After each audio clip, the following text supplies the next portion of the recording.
Asul na cake for today's video pa rin ang ating minekos-mekos mga ka-cake cakes.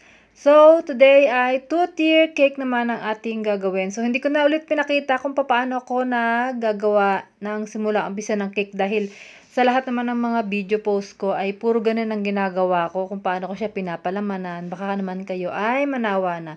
So, dito nga yan makikita nyo, sumirit yung aking food coloring na spray dyan. Kaya kanina ay gumamit ako ng karton para makoberan yung aking pag-spray. Tapos dito nga kasi yung aking cake, ginawa ko yan ay 1 day ahead and then magdamag siyang nasa chiller. Tapos kinabukasan ko pa siya kung kailan pipick upin na, saka ko siya inisprayan ng coloring. Kaya lang, ngayon ko lang kasi nagawa na inista ko muna siya sa chiller bago ko sprayan. Hindi pala siya maganda dahil labas ang kanyang moisture. Kaya ang ginawa ko is pinahiran ko ulit siya ng scraper.